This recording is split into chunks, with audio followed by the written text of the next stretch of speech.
artist! Welcome to day 2 of your Christa Rijneveld landscapes. So last week we drew mountains in the style of the artist Christa Rijneveld. We drew lines that were very close together and made them a little bumpy to show texture. And then this week we're going to focus on drawing the dots in the sky. So remember that you could pick 2 different color schemes. You could pick a monochromatic color scheme, that's just using one color. Yes, you can use different shades of that color. So this would be a monochromatic example because I just used black.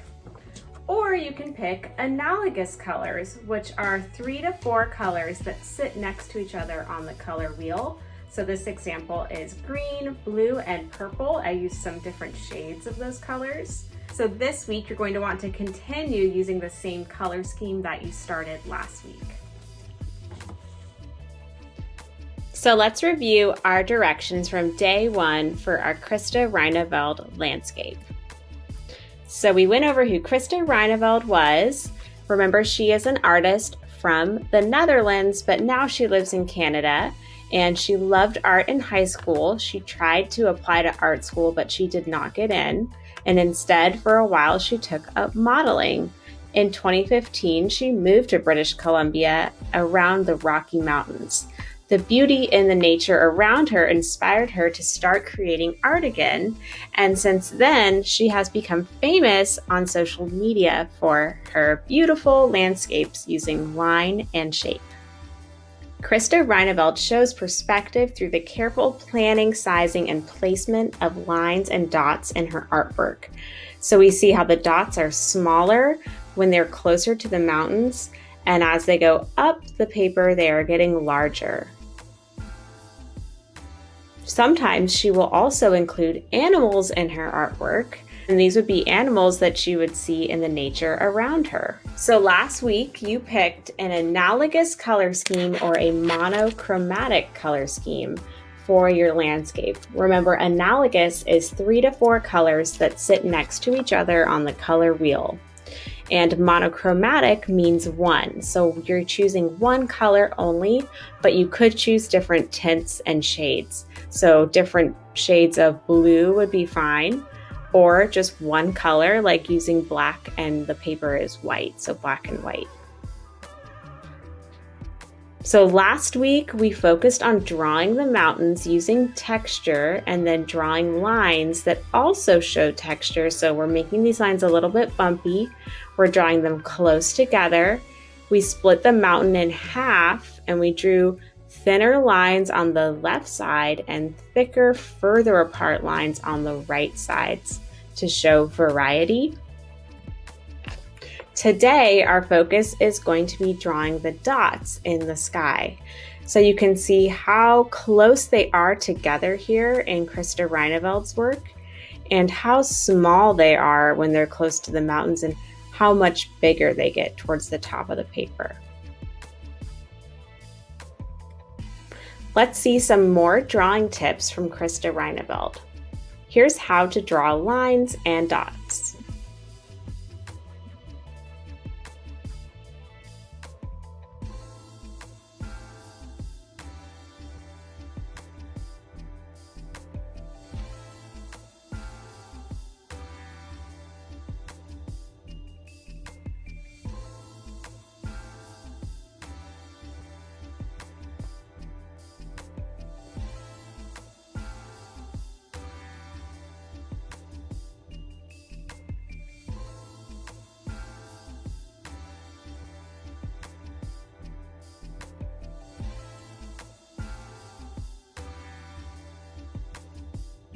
Here's another video showing us how to draw dots.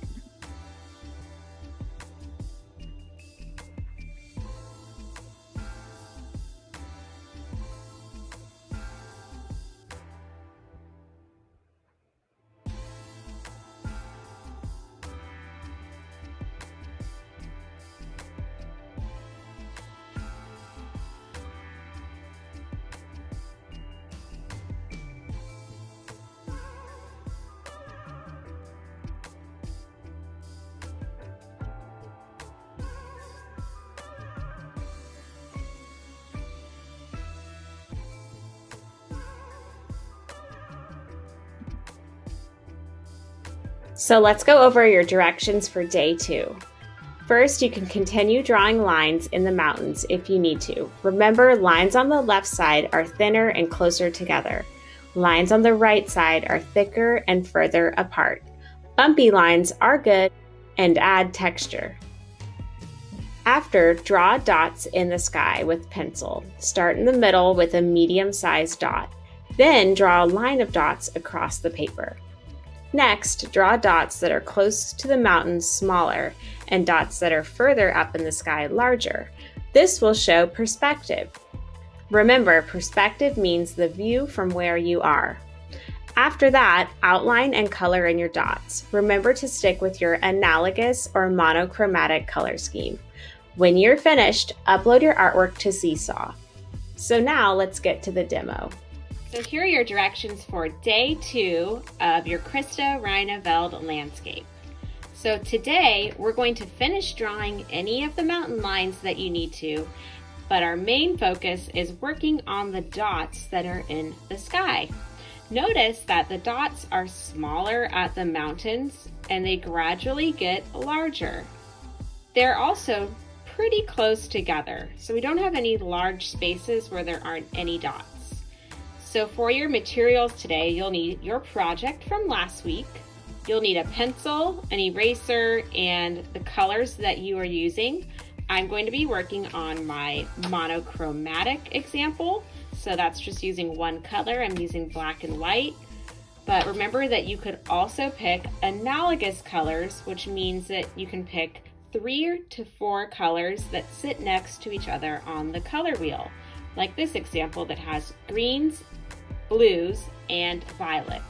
So when you start drawing your dots, notice that I've already drawn some right here, but I'm going to show you how you would start. I would start with a medium-sized dot that is in the middle or somewhat in the middle of your sky. So then I'm going to make a row of dots and I'm going to try to keep them about the same size. I'm drawing lightly with my pencil as I do this, and I'm trying to keep them about the same space apart.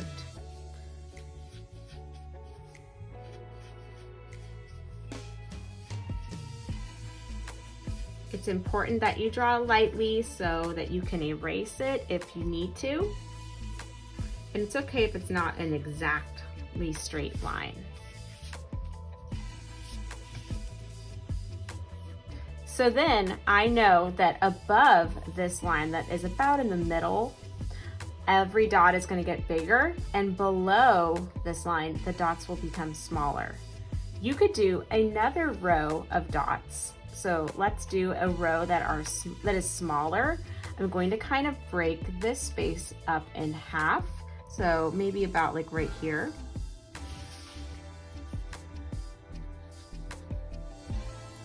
I want this dot to be smaller than these, but not teeny tiny, because the tiniest dots will be down here at the edge of the mountain. So I'm going to do a row of dots about this size. And I can fill this space in later, but this is giving me a guide kind of for the placement and the sizing of the dots.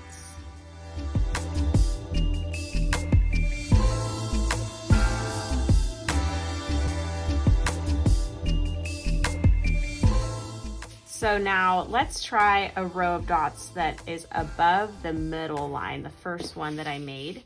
And this is going to be larger than these, but not the largest, because I'm not going to go to the edge of the paper. So maybe about like right in here.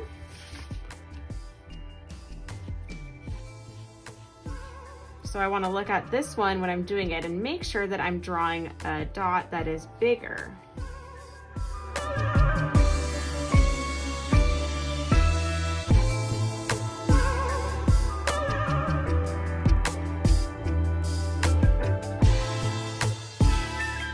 So now I have small dots, medium-sized dots, and a little bit larger dots up here, but I still need to fill in these spaces with the right size dot.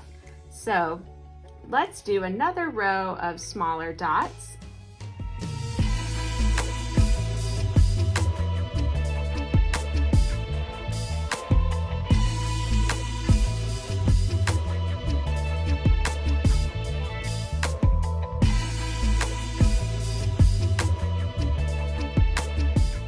Now I know below this is all going to be smaller dots.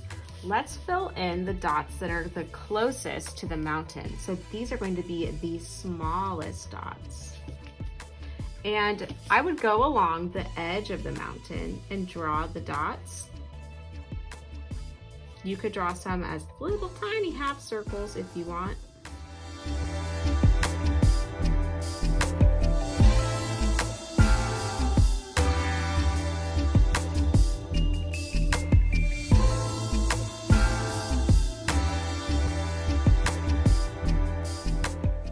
Now let's draw the dots at the top. So these are going to be like the largest dots that you have on your paper. Some of them I'm going to make go off of the page.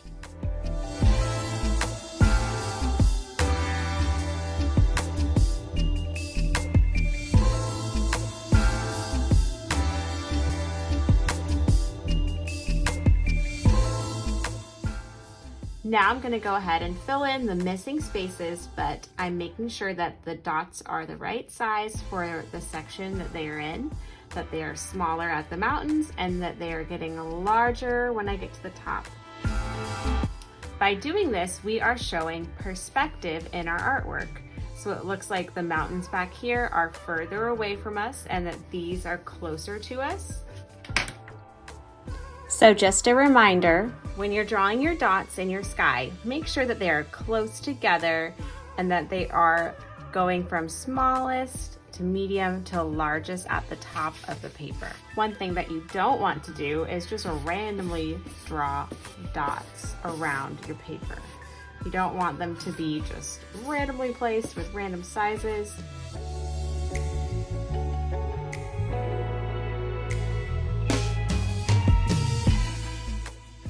It should be a slow and careful process where you're taking your time to make your artwork look your very best. And remember that your dots are gradually getting bigger as you're getting closer to the top of the paper.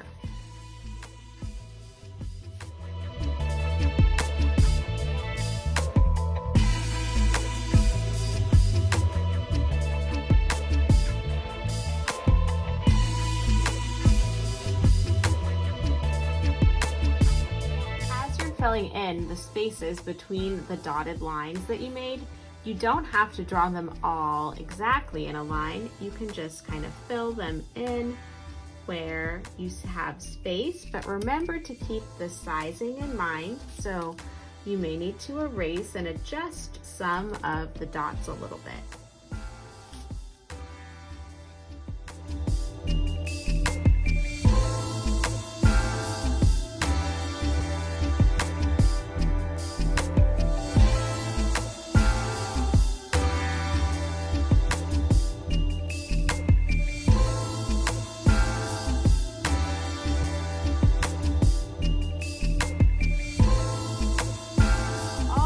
Dots are drawn in pencil. Notice I had to erase and adjust a little bit out the top, and that's okay. You might need to do that too, but it's really important to draw lightly with your pencil so that you can erase it and you can change the placement a little bit or the sizing so that it looks your best. Now our next step is to outline and color them in.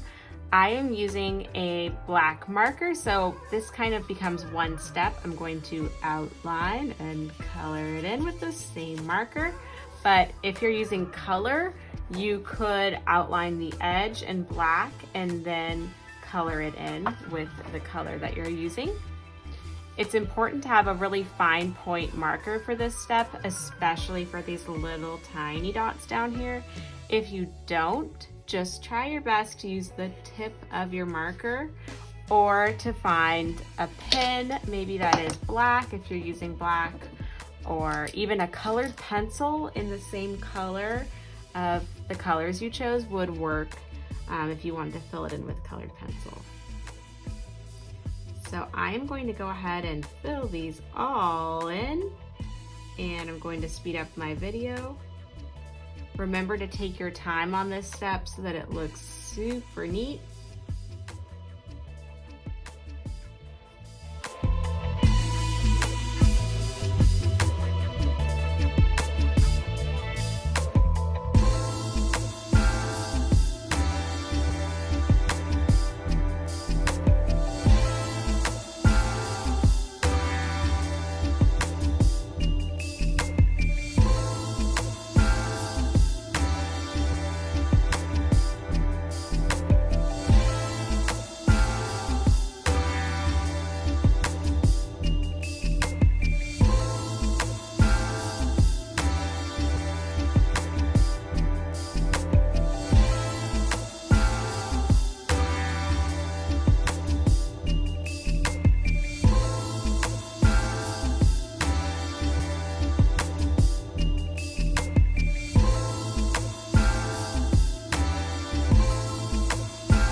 So now that I am done, I'm going to take an eraser and erase any of the pencil lines from the dots that I changed a little bit.